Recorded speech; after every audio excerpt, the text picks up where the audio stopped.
Hello दोस्तों, कैसे हैं आप सब। मैं स्वागत करती हूँ अपने ई लर्निंग प्लेटफॉर्म मुफ्त शिक्षा पर।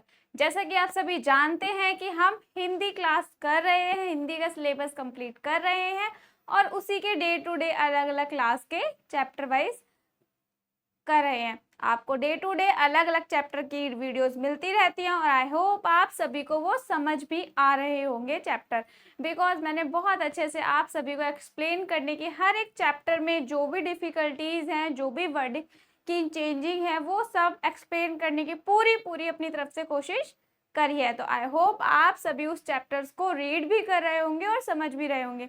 साथ ही मैं आप सबसे ये उम्मीद करती हूँ कि आप अपने फ्रेंड सर्कल के साथ भी ज़रूर इस प्लेटफॉर्म को शेयर करा होगा और कर भी रहे होंगे। ज़्यादा से ज़्यादा लोगों को बताइए, बिकॉज आजकल जो यूथ में चल रहा है उसके लिए एजुकेशन बहुत ज़्यादा इम्पॉर्टेंट हो चुकी है। लेकिन एजुकेशन तो हम कर रहे हैं, हम शिक्षा तो कर रहे हैं, आपको शिक्षा दे भी रहे हैं, लेकिन इस शिक्षा में आपको प्रेशराइज नहीं होना है बिल्कुल भी। लेकिन अभी हम अपना क्लास 9 का 3rd चैप्टर करते हैं क्षितिज बुक का, जो हमने स्टार्ट करा है। फर्स्ट हमने दो बैलों की कथा कर लिया है, सेकंड हमने लिहाजा की और चैप्टर और प्रश्न उत्तर दोनों कर लिए हैं, 3rd चैप्टर भी हम करने जा रहे हैं उपभोक्ता की संस्कृति। अब उपभोक्ता की संस्कृति मैं आपको बता दूं, इस चैप्टर का आप बखूबी नाम पहचान गए होंगे कि उपभोक्ता की संस्कृति का मतलब क्या है। जो लोग नहीं जाने हैं तो डोंट वरी, मैं आपको जरूर एक्सप्लेन करूंगी। लेकिन चलते हैं पहले अपनी स्क्रीन की तरफ और अपने चैप्टर की तरफ।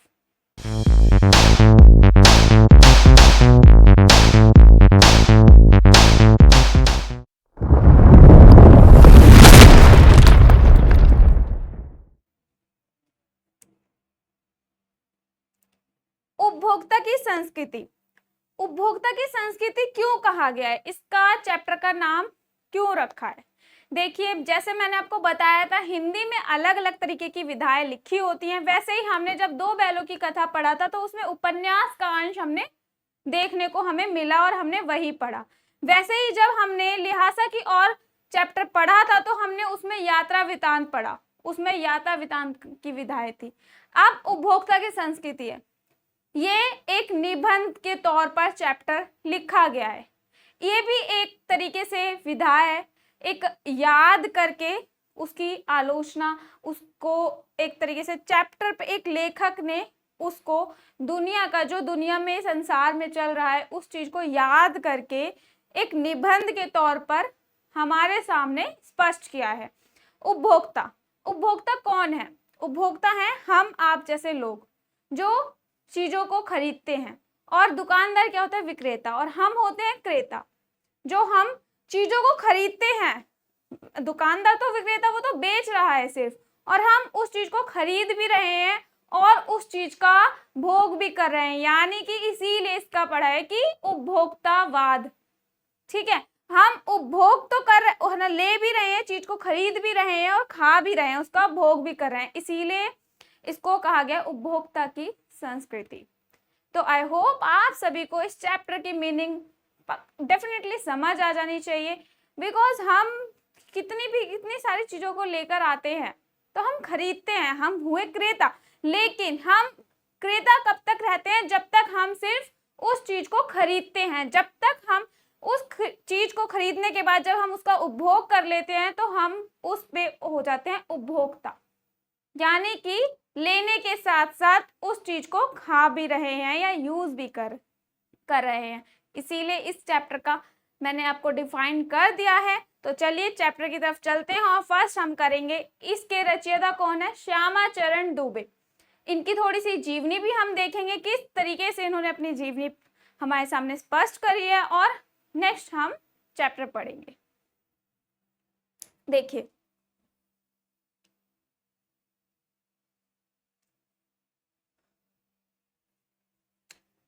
श्यामा चरण दुबे इसके रचयिता हैं।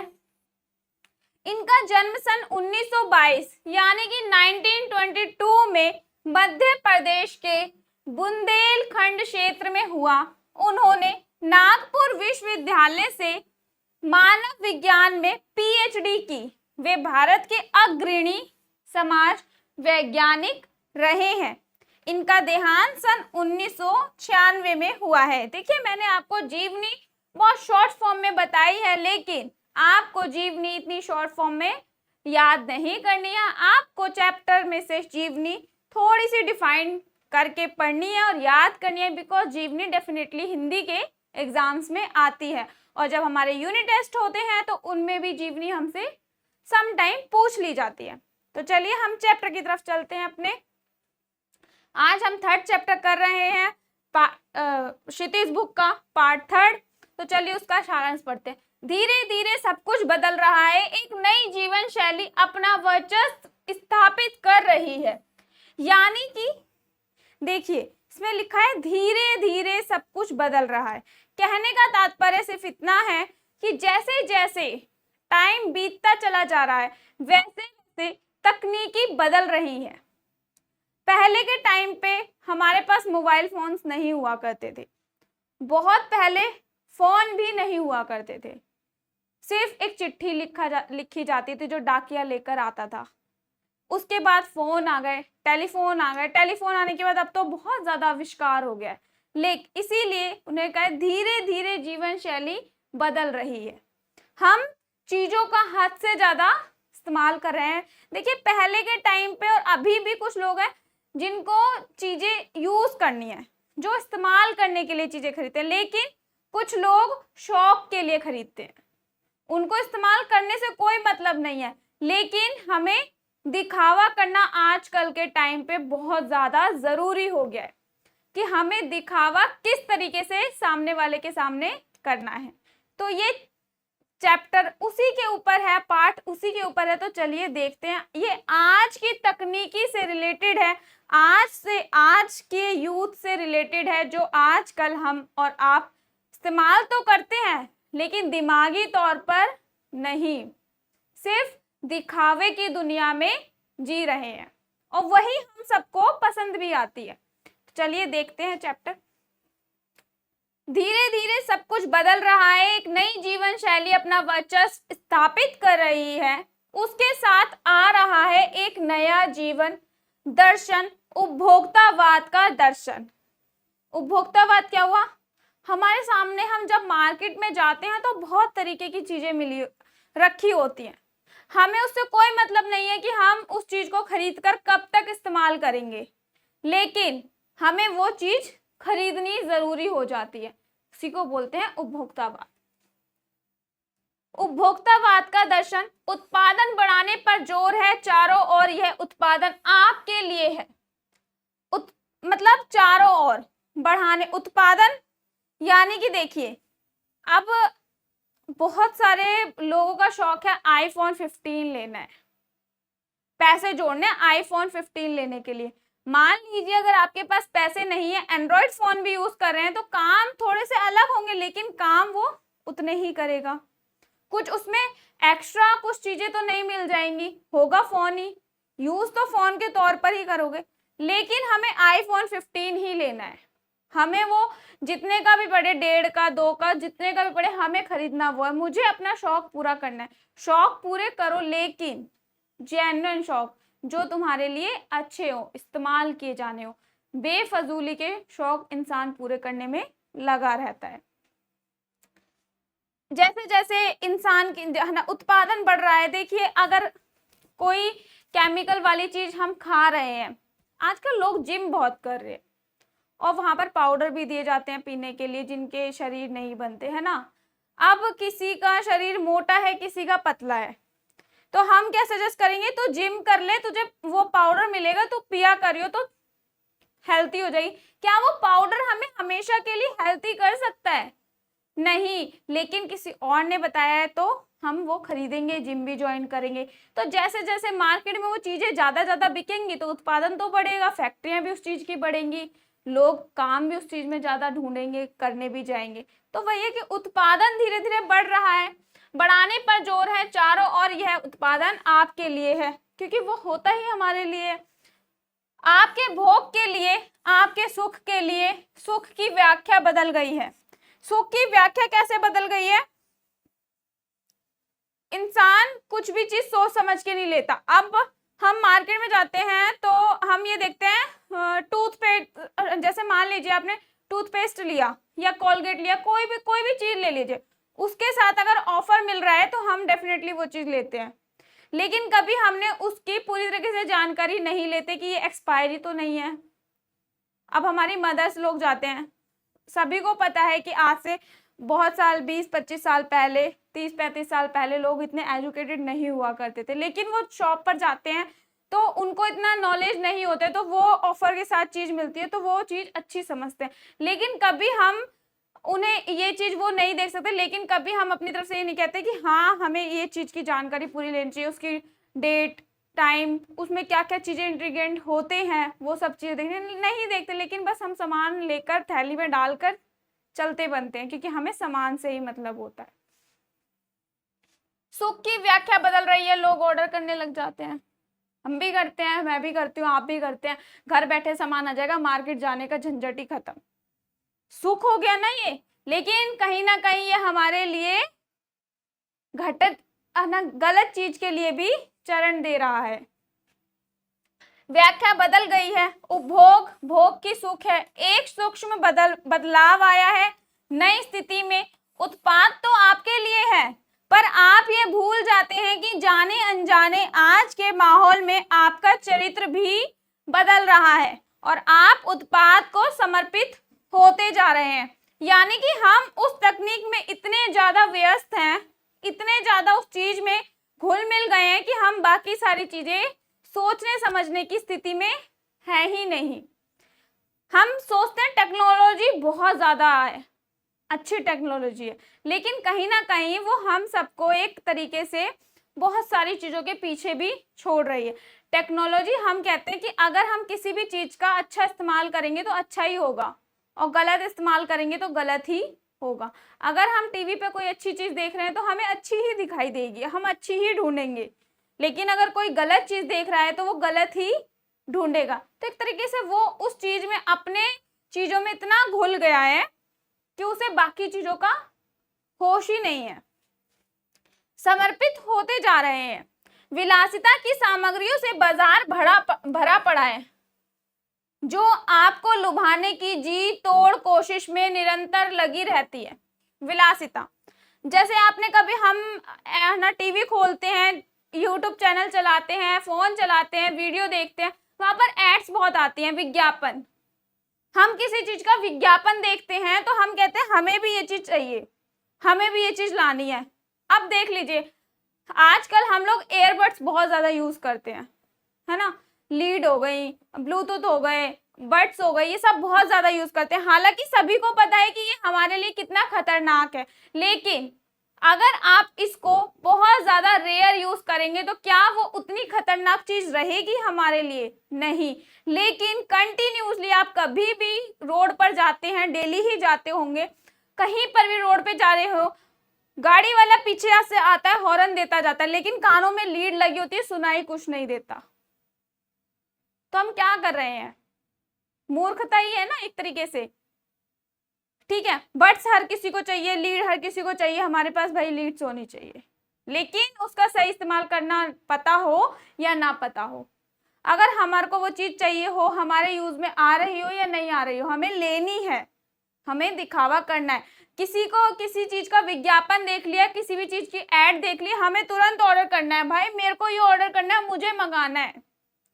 वो लुभा रहे हैं एक तरीके से और हम उस पर लुभावित हो रहे हैं, हम उसकी तरफ आकर्षित हो रहे हैं।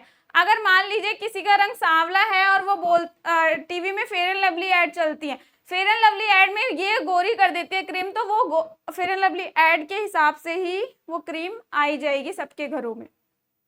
लेकिन क्या वो रियलिटी दिखा रहे हैं? तो वो एक तरीके से लुभा रहे हैं हमें। तो वही इस चैप्टर में बताया गया है, आपको लुभाने की जी तोड़ कोशिश में निरंतर लगी रहती है। दैनिक जीवन में काम आने वाली वस्तुओं को ही लीजिए, जो आपके आमतौर पर रोजमर्रा की जिंदगी, दैनिक मतलब रोजमर्रा की जिंदगी में जो आपके इस्तेमाल हो रही हैं, आप उसी को लीजिए। टूथपेस्ट चाहिए, यह दांतों को मोती जैसा चमकीला बना देता है, यह मुंह की दुर्गंध हटाता है, मतलब बहुत सारे टॉपिक दे देते हैं। अब देखिए, हम एक कोलगेट यूज करते थे, कोलगेट के साथ अब जड़ी बूटी है ना, ऋषि मुनियों ने जड़ी बूटियों वाला कोलगेट निकाल दिया, तो अब हम उसके ऊपर लुभावित हो गए, आकर्षित उसकी तरफ हो गए, तो हम वो ले आए।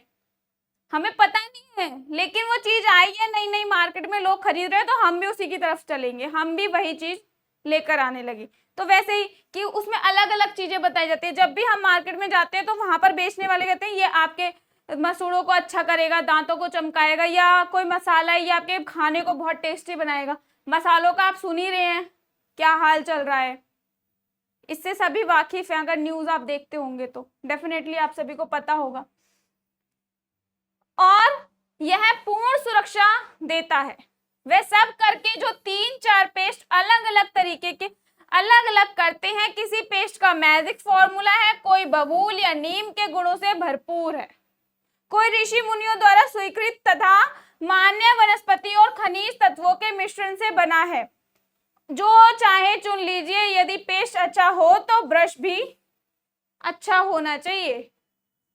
पहले नीम की डुंगी से कर लिया करते थे, गांव में आज भी बहुत सारे लोग करते हैं, लेकिन हम किसकी तरफ, तकनीक की तरफ जा रहे हैं। हमें ये लग रहा है टेक्नोलॉजी बहुत अच्छी है, लेकिन वो जितना प्रभावित हमें कर रही है अपने विज्ञापन के जरिए, उतना ही वो हमारे लिए चिंता का स्रोत बनती जा रही है। आकार, रंग, बनावट, पहुंच और सफाई की क्षमता में अलग अलग एक से बढ़कर एक। मुंह की दुर्गंध से बचने के लिए माउथ वॉश भी चाहिए। मतलब एक ही कैटेगरी की बहुत सारी चीजें चाहिए, लेकिन सब ब्रांडेड होनी चाहिए, कोई लोकल नहीं चाहिए। पहले लोग सिर्फ कपड़े सिलवाते थे और पहन लिया करते थे, किसी भी दर्जी के पास जाते थे, किसी भी सिलाई वाले के पास जाते थे और सिलवा लेते थे और पहन लेते थे। लेकिन अब लोकल कुछ नहीं चाहिए, ब्रांडेड चाहिए, चाहे वो कितने का भी महंगा है, लेकिन ब्रांडेड होना चाहिए।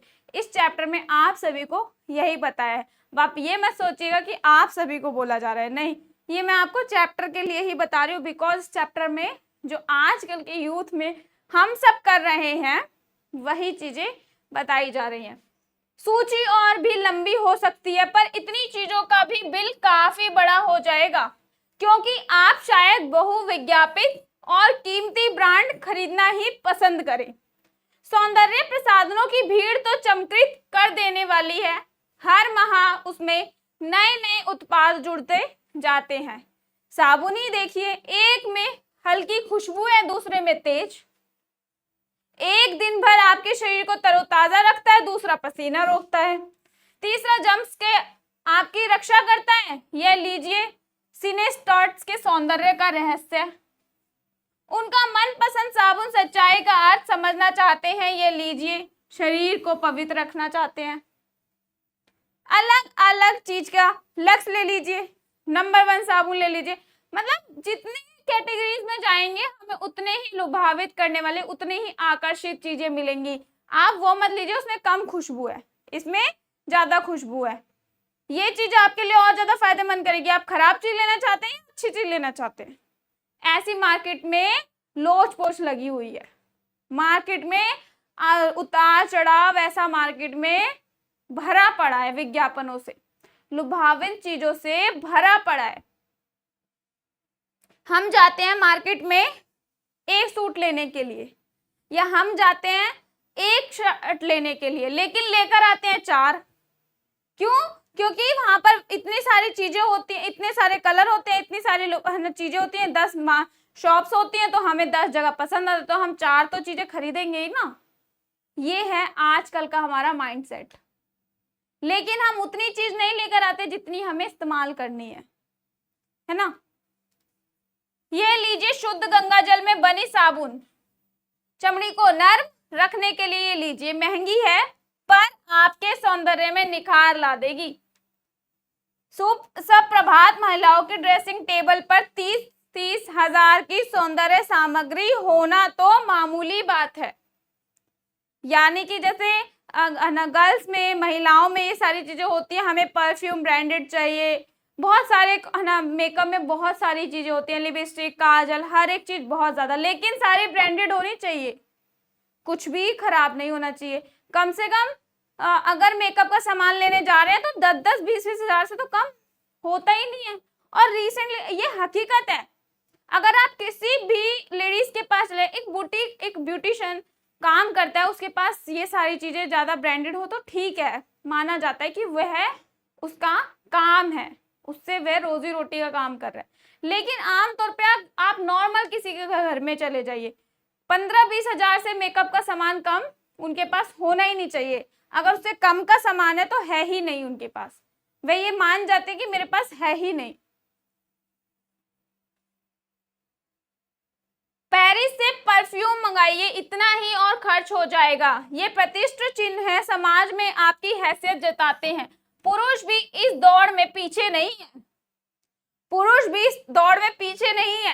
पहले उनका काम साबुन और तेल से चल जाता था, आफ्टर शेव और कोलोन बाद में आए। अब तो इस सूची में दर्जन में 2 दर्जन चीजें और जुड़ गई हैं, यानी कि महिलाएं नहीं, पुरुष भी इसमें बराबर की हिस्सेदारी दे रहे हैं। महिलाओं के लिए पहले बोला जाता था कि भाई इनका मेकअप का सामान बहुत है, लेकिन अब पुरुष भी बराबर की हिस्सेदारी दे रहे हैं। पुरुषों को भी ब्रांडेड चीजें चाहिए, हर एक चीज एक नहीं दर्जनों के हिसाब से चाहिए, एक से तो कुछ होता नहीं है, दर्जनों के हिसाब से लेकर आनी है। तो वही वो भी महिलाओं के बराबर की हिस्सेदारी दे रहे हैं। छोड़िए इस सामग्री को, वस्तु और परिधान की दुनिया में आइए।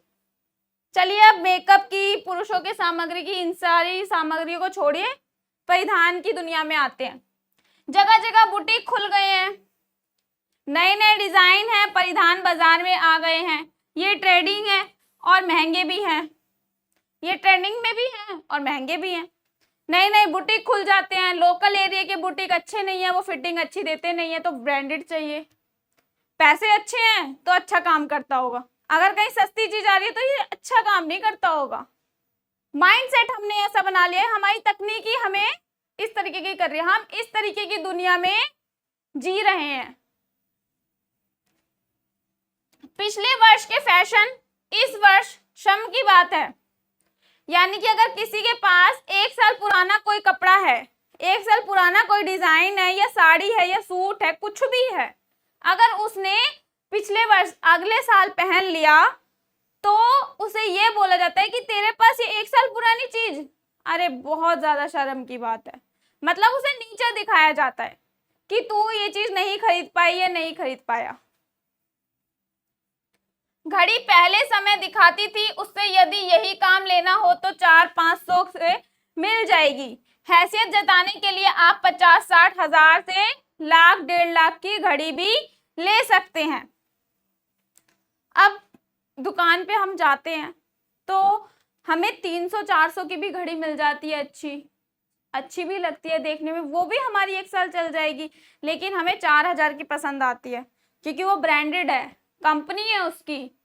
अगर कोई हमारे हाथों में देखेगा आई वॉच पहनी हुई है, स्मार्ट वॉच नहीं लेनी, आई वॉच चाहिए, वाटरप्रूफ होनी चाहिए, खराब नहीं हो, वाटरप्रूफ होनी चाहिए, महंगी है, ब्रांडेड है, गारंटी सब चीज है, लेकिन हमें काम वही करेगी, टाइम ही दिखाएगी, लेकिन चाहिए हमें 4000 की, 400 वाली नहीं चाहिए। संगीत की समझ हो या नहीं, कीमती म्यूजिक सिस्टम जरूरी है, कोई बात नहीं, यदि आप उसे ठीक तरह चला भी ना सके, कंप्यूटर काम का लिए तो खरीद ही जाते हैं। महज दिखावे के लिए उन्हें खरीदने वालों की संख्या भी कम नहीं है। खाने के लिए 5 सितारा होटल है, वहां तो अब विवाह भी होने लगे हैं। देखिए, हमें खाने के लिए अगर किसी के पास पैसे नहीं है, या मान लीजिए खाने के लिए 4 दोस्त मिल गए या 4 फ्रेंडें मिल गई, तो उन्हें 5 स्टार होटल ही चाहिए, नॉर्मल रेस्टोरेंट अच्छा नहीं है, 5 स्टार होटल में ही जाना है। किसी की शादी होनी है, अब वहां पर 5 स्टार होटल ही होने चाहिए। शादी के लिए नॉर्मल विवाह मंडप नहीं सजाया जाना चाहिए, नॉर्मल बैंकेट नहीं होना चाहिए, कम पैसे वाला नहीं होना चाहिए, उससे तो कोई जैसे होता ना स्टैंड ही नहीं बनता, हमारा कोई स्टैंडर्ड है ये। अगर किसी ने 1.5 लाख का कर दिया तो ये कोई स्टैंडर्ड है? दुनिया क्या कहेगी, 4 रिश्तेदार क्या कहेंगे, ये बोला जाता है। तो इसीलिए उन्हें 5 स्टार होटल ही चाहिए, 5 स्टार ही सारी चीजें चाहिए। संख्या भी कम नहीं है, खाने के लिए 5 सितारा होटल, 5 सितारा होटल मतलब 5 स्टार होटल। वहां तो अब विवाह भी होने लगे हैं। बीमार पड़ने पर 5 सितारा होटल, 5 स्टार अस्पताल ही चाहिए। नॉर्मल अस्पताल में हम ठीक ही नहीं होंगे जब तक हम 5 स्टार उसमें नहीं जाए, 5 स्टार अस्पताल में नहीं जाएंगे, हॉस्पिटल में। तो नॉर्मल हॉस्पिटल नहीं चाहिए, 5 स्टार हॉस्पिटल ही चाहिए। सुख सुविधाएं और अच्छे इलाज के लिए अतिरिक्त यह अनुभव काफी समय तक चर्चा का विषय भी रहेगा। पढ़ाई के लिए 5 सितारा पब्लिक स्कूल है, शीघ्र ही शायद कॉलेज और यूनिवर्सिटी भी बन जाए। देखिए आजकल आप सभी ने देखा होगा, आमतौर पर पेरेंट्स की भी एक माइंडसेट बन चुका है कि मतलब आगे वही बच्चा पढ़ता है जिसने प्राइवेट से एजुकेशन ली गई हो। क्या ये आप या मतलब आपसे ये क्वेश्चन मैं करती हूँ, क्या ये आप सभी का सच में क्वेश्चन है, सच्ची चीज है? मतलब ये अनुचित है या उचित है मानना कि प्राइवेट स्कूल से ही एजुकेशन अच्छी मिलती है, प्राइवेट स्कूल का ही बच्चा आगे बढ़ पाता है? नहीं, मैंने अपने मतलब सामने से फेस किया है ये चीज, मतलब लोगों से सुनी है कि प्राइवेट स्कूल का बच्चा ही आगे पढ़ पाता है, गवर्नमेंट स्कूल का बच्चा आगे कुछ भी नहीं कर पाता, वो सफल हो ही नहीं पाता। इसीलिए उसे जो इंडिया का, दिल्ली का, भारत का या किसी भी देश में आप रह रहे हैं, वहां का जो नंबर 1 स्कूल होगा या नंबर 1 कॉलेज होगा, हम वहीं पर अपना एडमिशन करवाएंगे बच्चे का, चाहे उसके लिए बच्चा राजी हो या ना हो, लेकिन करवाना वही है। उसके बाद बच्चे के पास प्रेशर आए चाहे नहीं, उससे हमें कोई मतलब नहीं है, लेकिन हमें दिखाना है किसको? दुनिया को, लोगों को। भारत में तो यह स्थिति अभी नहीं आई, पर अमेरिका और यूरोप के कुछ देशों में आप मरने के पहले ही अपने अंतिम संस्कार और अनंत विश्राम का प्रबंध भी कर सकते हैं। यानी कि भारत में ऐसा ये स्थिति नहीं आई कि मरने के बाद उसका जो शव होता है, उसे जहाँ पे उसकी समाधि की जाती है, उसे न जलाया जाता है, उनकी अंतिम विदाई की जाती है, वहां पर सजाया वजाया नहीं जाता है। भारत में ऐसी स्थिति नहीं आई अभी, लेकिन बाहर के देशों में, अमेरिका, यूरोप में ऐसी स्थिति आ चुकी है, जब अंतिम संस्कार होते हैं तो उनकी समाधि पे बहुत ज्यादा अच्छे से सजाया जाता है। अरे भाई वो चला गया, अब सजाने की क्या जरूरत है? वो देखने नहीं आएगा, अब सजाने, उसमें पैसा लगाने की क्या जरूरत है? एक बेफजूली की चीजें करना लोगों को पसंद आ गया है। विश्राम का प्रबंध भी कर सकते हैं। एक कीमत पर आपकी कब्र के आसपास सदा हरी घास होगी, मन चाहे फूल होंगे, चाहे तो वहां फव्वारे होंगे और मंद ध्वनि में निरंतर संगीत भी। कल भारत में भी ये संभव हो सकता है। अमेरिका में आज जो हो रहा है, कल वह भारत में भी आ सकता है। प्रतिष्ठा के अनेक रूप होते हैं, चाहे वे हास्यास्पद ही क्यों ना हो। यह है एक छोटी सी झलक उपभोक्तावादी समाज की। यह विशिष्ट जन का समाज है, पर सामान्य जन भी इसे ललचाई निगाहों से देखते हैं। यानी कि अगर किसी ने कोई ब्रांडेड चीज ले रखी है और सामने वाला व्यक्ति जो उस चीज को अफोर्ड नहीं कर पा रहा, तो वह उस चीज को अपनी ललचाई निगाह से देखता है कि इसके पास है, ये इसने इतनी महंगी कार ले ली और मेरे पास कब होगी। मतलब ये ललचाई निगाहों से देखा जा रहा है। निगाहों से देखते हैं, उनकी दृष्टि में एक विज्ञापन की भाषा में यही है राइट चॉइस बेबी। मतलब इसमें एक डायलॉग बोला गया है जो हम बोलते हैं, यही है राइट चॉइस बेबी, है ना, कि यही है राइट चॉइस, बिल्कुल सही चॉइस है तुम्हारी, ये हम सब बोलते हैं। इसमें मतलब ये चैप्टर बहुत ज्यादा हमारी जीवन शैली से बहुत ज्यादा अतिरिक्त तरीके से जुड़ा हुआ है। अब विषय के गंभीर पक्ष की ओर आए। इस उपभोक्ता संस्कृति का विकास भारत में क्यों हो रहा है? सामंती संस्कृति के तत्व भारत में पहले भी रहे हैं। सामंती मतलब जैसे होता है हमारे ऊपर किसी का राज करना, जो हमारे ऊपर राज किया करते हैं। जैसे कि बहुत 100 साल पहले राजा महाराजा लोग हुआ करते थे, उनके पास बहुत सारे मतलब गहने वगैरह हुआ करते थे, वो पहने करते, बहुत शौकीन हुआ करते थे। उनके महलों में हर जगह मिरर लगे होते थे, जहां जा रहे हैं, जिस सीढ़ी से उतर रहे हैं वहीं शीशा लगा है, उनमें कोई भी कमी नहीं होनी चाहिए, उनके गहनों में कोई चीज नहीं आनी, कमी ना होनी चाहिए। उसको सामंती संस्कृति के तत्व में कहा जा सकता है। सामंती संस्कृति तत्व भारत में पहले भी रहे हैं। उपभोक्तावाद इस संस्कृति से जुड़ा रहा है। आज सामंत बदल गए हैं, सामंती संस्कृति का मुहावरा बदल गया, यानी कि सामंती बदल गए हैं। राजा महाराजा तो अब नहीं है, आम लोग हैं, आप और मैं जैसे, है ना, तो वो सिर्फ सामंती बदल गए हैं। लोग परिवर्तन आ गया है, बहुत हद तक परिवर्तन आ गया है, लेकिन लोगों में चीजें वही हैं। हम सांस्कृतिक अस्मिता की बात कितनी ही करें, परंपराओं का अवमूल्यन हुआ है, आस्थाओं का शरण हुआ है। कड़वा सच तो यह है कि हम बौद्धिक दासता स्वीकार कर रहे हैं, पश्चिम के सांस्कृतिक उपनिवेश बन रहे हैं। यानी कि हम बाहर की चीजों को स्वीकार कर रहे हैं, हम अपनी देश की चीजों को, अपनी देश की संस्कृति को भूले जा रहे हैं। अब वेस्टर्न ड्रेस आमतौर पर सभी पहन रहे हैं। वेस्टर्न ड्रेस एक तरीके से पहनी जाए तो नॉर्मल लगती है, लेकिन बहुत अलग अलग तरीके से पहनी जा रही है। तो एक तरीके से हम बाहर की संस्कृति अपना रहे हैं और अपनी संस्कृति को छोड़ रहे हैं। हमारी नई संस्कृति अनुकरण की संस्कृति है। हम आधुनिकता के झूठे प्रतिमान अपनाते जा रहे हैं। प्रतिष्ठा की अंधी प्रतिस्पर्धा में जो अपना है उसे खोकर छंद आधुनिकता की गिरफ्त में आते जा रहे हैं। वही कि अपनी संस्कृति छोड़कर दूसरे की संस्कृति में आके अपनाते जा रहे हैं, उसी में बदल जा रहे हैं।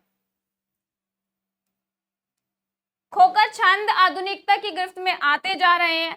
संस्कृति की नियंत्रक शक्तियों के क्षीण हो जाने के कारण हम दिग्भ्रमित हो रहे हैं। हमारा समाज ही अन्य निर्देशित होता जा रहा है। विज्ञापन और प्रसार के सूक्ष्म तंत्र हमारी मानसिकता बदल रहे हैं। यानी कि जो विज्ञापन चल रहे हैं वो हमारी मानसिकता पर प्रभाव डाल रहे हैं। हमें सोचने समझने की शक्ति नहीं रही है, हम उस पर इतने आकर्षित, इतने लुभान्वित हो जाते हैं कि हमें वो चीज लेनी ही है। तो हमें हमारी मानसिकता बदल रहे हैं, उनमें सम्मोहन की शक्ति है, वशीकरण की भी। वशीकरण ये उस तरीके से नहीं कहा गया है, वशीकरण का मतलब एक अलग भी होता है, लेकिन वशीकरण चीजों के लिए कहा गया है जो हम टेक्नोलॉजी बोलते हैं कि टेक्नोलॉजी बहुत फास्ट फॉरवर्ड हो गई है। अंततः इस संस्कृति के फैलाव को परिणाम क्या होगा, इस संस्कृति का फैलाव का परिणाम क्या होगा, यह गंभीर चिंता का विषय है। हमारे सीमित संसाधनों का घोर अपव्यय हो रहा है। जीवन की गुणवत्ता आलू के चिप्स से नहीं सुधरती, ना बहुविज्ञापित शीतल पेयों से, भले ही वे अंतर्राष्ट्रीय हो, पिज्जा हो और बर्गर कितने ही आधुनिक हो, वे कूड़ा खाद्य। समाज में वर्गों की दूरी बढ़ रही है। यानी कि हमें पिज्जा, बर्गर, चाउमीन, नूडल्स वगैरह सब पसंद आ रहे हैं, लेकिन हमें अपना साधारण भोजन पसंद नहीं आ रहा है। सामाजिक सरोकारों में कमी आ रही है। जीवन स्तर का यह बढ़ता अंतर आक्रोश और अशांति को जन्म दे रहा है। जैसे जैसे दिखावे की यह संस्कृति फैलेगी, सामाजिक अशांति भी बढ़ेगी। यानी कि सामाजिक अशांति मतलब किसी को अच्छा बोलना आज के टाइम पर बहुत ज्यादा बड़ा पाप है, गलत है। अगर किसी को टोक दिया कि तू ये नूडल्स मत खा, अगर तेरी तबीयत खराब है तो ये नूडल्स मत खा, तो वो हमारे लिए गलत है। अशांति फैली ना, वो हमसे लड़ेगा, बोलेगा, गुस्सा करेगा, अशांति फैली कहीं ना कहीं। तो वही उदाहरण दिया गया है, जैसे जैसे उत्पादन बढ़ेंगे, ये सारी चीजें प्रभावित करेगी हमारी मानसिकता को, वैसे वैसे अशांति फैलेगी। हमारी सांस्कृतिक असीमता का हास तो हो ही रहा है, हम लक्ष्य भ्रम से भी पीड़ित हैं। विकास के विराट उद्देश्य पीछे हट रहे हैं, हम झूठी दृष्टि के तत्कालिक लक्ष्यों का पीछा कर रहे हैं। मर्यादाएं टूट रही हैं, बहुत सारी चीजें हो रही हैं जिसमें मर्यादा तो डेफिनेटली टूट ही रही है। नैतिक मानदंड ढीले पड़ रहे हैं, व्यक्ति केंद्रितता बढ़ रही है, स्वार्थ परमार्थ पर हावी हो रहा है। स्वार्थ मतलब आजकल अपना अपना स्वार्थ देखना, सिर्फ अपने बारे में सोचना, सामने वाले के लिए निस्वार्थ होना, हर किसी पे दया नहीं दिखाना, सिर्फ अपने अलावा। भोग की आकांक्षाएं आसमान को छू रही हैं, किस बिंदु पर रुकेंगी यह दौड़? कुछ नहीं कहा जा सकता, ये बिंदु किस जाकर किस लाइन की सीमा तक रुकाएगा। गांधी जी ने कहा था, हम स्वस्थ सांस्कृतिक प्रभावों के लिए अपने दरवाजे खिड़की खुले रखें, पर अपनी बुनियाद पर कायम रहें। यानी कि गांधी जी ने कहा था कि आप बाहर की संस्कृति अपनाएं, लेकिन सही चीजों में अपनी संस्कृति पर डटे रहें। राइट, उन्होंने ये चीज कही थी कि आप उनके लिए दरवाजे खुले रखें, बाहर के देशों के लिए दरवाजे खुले रखें, उनकी संस्कृति लें, लेकिन सही चीज, ना कि अपनी संस्कृति को ही बिल्कुल साइड में फेंक दे। हमारी संस्कृति मानी जाती है बहुत बेस्ट है, लेकिन अगर हम आज के यूथ में देखें तो हमारी संस्कृति कुछ भी मायने नहीं रह गई। उपभोक्ता संस्कृति हमारी सामाजिक नींव को ही हिला रही है, ये एक बड़ा खतरा है भविष्य के लिए, यह एक बड़ी चुनौती है। इसी लाइन के साथ हमारा चैप्टर आज खत्म होता है, लेकिन इसमें बहुत ही, अगर आप समझना चाहें तो हमारे बहुत ही करीबी से जीवन शैली बहुत ही स्पष्टीपूर्ण तरीके से वर्णन किया गया है इस निबंध में। उपभोक्ता की संस्कृति में जो आजकल हम सब यूज कर रहे हैं, इस्तेमाल कर रहे हैं और अपनी संस्कृति भूलते जा रहे हैं और बाहर की संस्कृति अपनाते जा रहे हैं, जो आने वाली पीढ़ी के लिए बहुत ही ज्यादा चुनौतीपूर्ण रहेगी।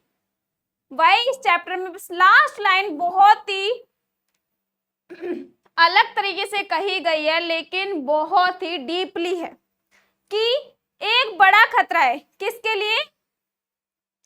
हमारे सामाजिक नींव को हिला रही है, ये हम एक बड़ा खतरा है भविष्य के लिए, एक बड़ी चुनौती है, क्योंकि भविष्य में जो आने वाली पीढ़ी होगी, आने वाले स्टूडेंट होंगे, वे इसी वेस्टर्न संस्कृति को अपनाएंगे, अपनी भारत संस्कृति को नहीं। तो ये हमारे लिए, आप सभी के लिए, खास तौर से स्टूडेंट के लिए सबसे ज़्यादा समझने वाला चैप्टर है, सबसे ज़्यादा जीवन शैली से रिलेट चैप्टर है। तो आई होप आप सभी को मैंने ये चैप्टर एक्सप्लेन करने की और समझाने की पूरी तरीके से कोशिश करी होगी और आप सभी को समझ भी आया होगा। यदि आपको फिर भी कुछ डिफिकल्टी इस चैप्टर में लगती है तो आप डेफिनेटली कमेंट बॉक्स के माध्यम से मुझे कमेंट करके ज़रूर बताएं, बिकॉज ये चैप्टर बहुत ही ज़्यादा जीवन शैली से जुड़ा हुआ है, वास्तविकता से जुड़ा हुआ है, जो आप, मुझे, हम सभी को समझनी चाहिए, जो हमारी संस्कृति के ऊपर रिलेट कर रहा है, हमारी उपभोक्तावाद संस्कृति के ऊपर रिलेट कर रहा है, जिससे हमें बचाव करना है, लेकिन हम उसी में मिल रहे हैं, ना कि अपनी संस्कृति को छोड़ रहे हैं, दूसरे की संस्कृति अपना रहे हैं, जो कि हमें नहीं करनी चाहिए। इस चैप्टर में पूरी तरीके से वही स्पष्टीकरण दिखाया गया है, इस चैप्टर में वही पूरी तरीके से वर्णन किया गया है। तो आई होप आप सभी को चैप्टर अच्छा लगेगा और अच्छा लगा होगा और आपने बहुत इंजॉय तरीके से पढ़ा होगा। नेक्स्ट वीडियो आपके लिए नेक्स्ट चैप्टर की बनेगी, नेक्स्ट चैप्टर का वेट करिए, लेकिन उससे पहले हम प्रश्न उत्तर करेंगे पाठ्य पुस्तक से। तो नेक्स्ट वीडियो आपको क्वेश्चन आंसर की मिलेगी, प्रश्न उत्तर करेंगे हम साथ में। तो आई होप आप सभी ने ये वीडियो बहुत अच्छे तरीके से पढ़ा होगा। इस चैप्टर को ज़्यादा से ज़्यादा लोगों के साथ शेयर करें ताकि आप सभी के स्टूडेंट भी समझ पाएं और बड़े लोग भी इस चीज को समझ पाएं कि दिखावे की दुनिया से निकलकर सच्चाई की दुनिया में, रियलिटी की दुनिया में आना चाहिए। तो आई होप आप सभी इसको लाइक शेयर सब्सक्राइब जरूर करें। यदि आपको मेरी थोड़ी सी वीडियो पसंद आई तो शेयर और सब्सक्राइब जरूर करें, और जो भी मेरे चैनल पर नया है तो वो सब्सक्राइब करें ताकि उसकी एक भी आने वाली वीडियोस मिस ना हो। सारे चैप्टर स्टार्ट हो चुके हैं, 9th 10th 11th 12th class start हो चुके हैं, तो जल्दी जल्दी चाहिए और अपने फ्रेंड सर्कल को शेयर करिए और ज़्यादा से ज़्यादा लोगों के साथ सपोर्ट करिए। Thank you so much, bye bye.